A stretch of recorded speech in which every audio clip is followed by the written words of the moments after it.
guys, I'm Tanya and welcome to my channel, The Donkey Business. Today I am here to recommend 5 movies from around the world in the genre of drama.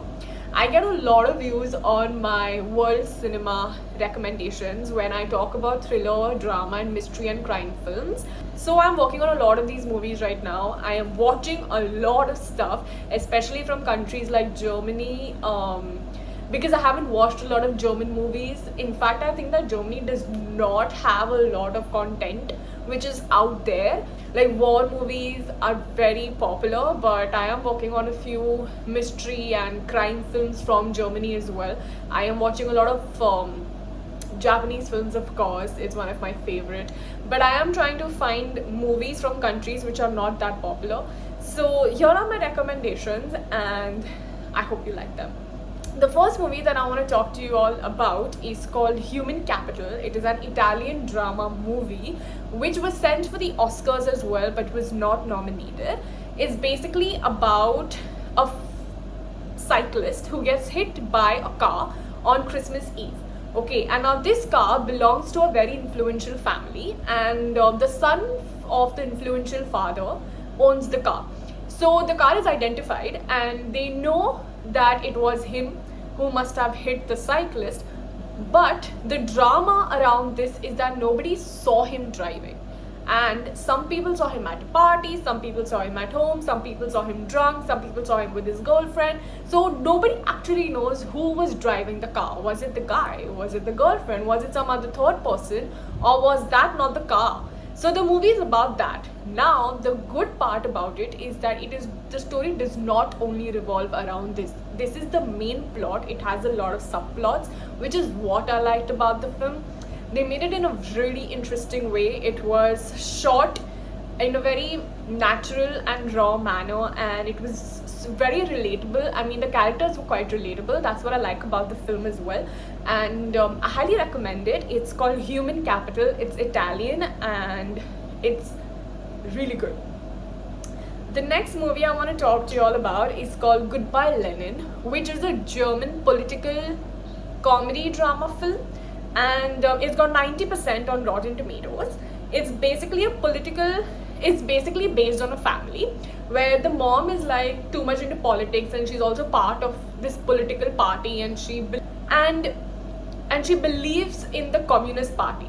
Now one day when she's going back home, she sees her son in an anti-communist rally, and when she sees that, she's so shocked that she gets a heart attack, she collapses and she's admitted in a coma, and she's in coma for 8 months. Now when she wakes up, there are a lot of changes that have happened in the world. Okay, like the Berlin Wall has fallen, the Western products have come into Germany, and there are a lot of things which have evolved.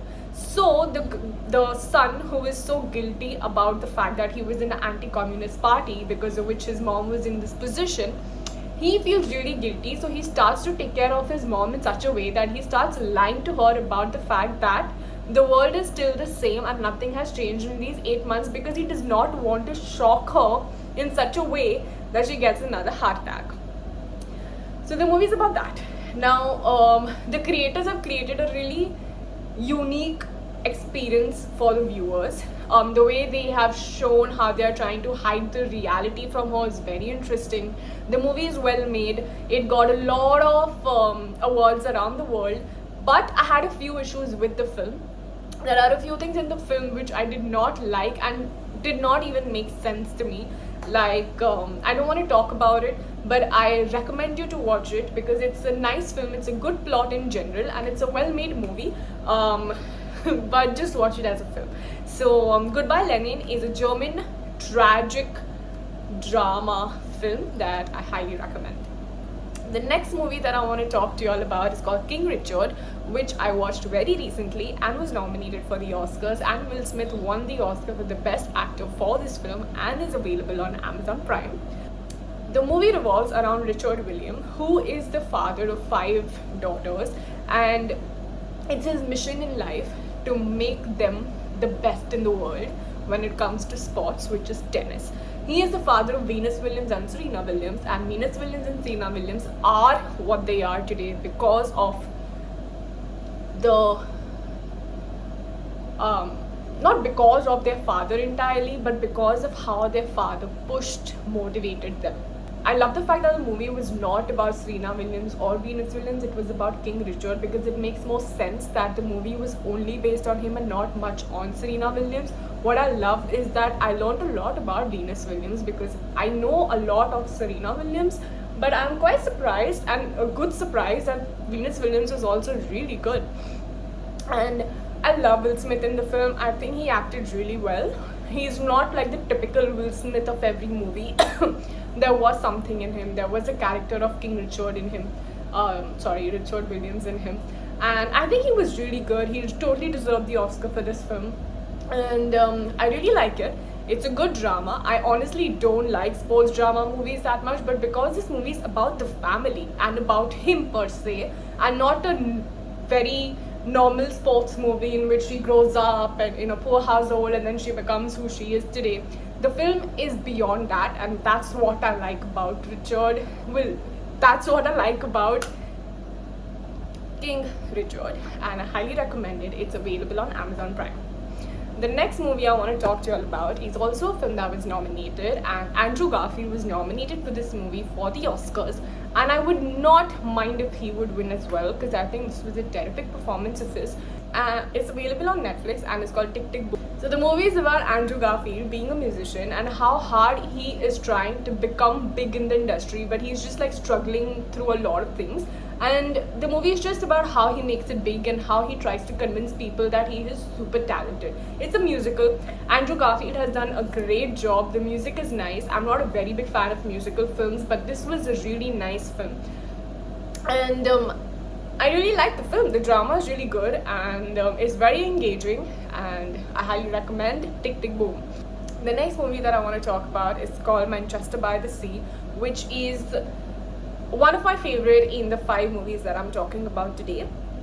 I have a huge thing for Ben Affleck and Casey Affleck. I really love them, and Casey Affleck is in the film with Michelle Williams. Like, these two people are star performers and they are so good in the movie.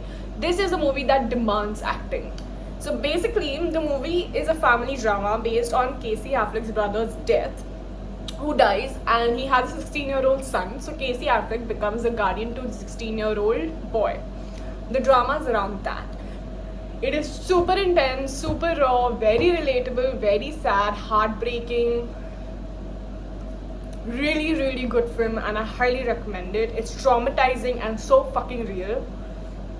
I was numb when I watched this film, and I could not watch anything serious for the next 24 hours at least. It is such a heavy film, and it's just amazing how it's made, acted, directed, written, shot. The shots are so good. I think there's so much drama in everybody's family that somewhere or the other everyone can relate to this film. So I highly recommend Manchester by the Sea.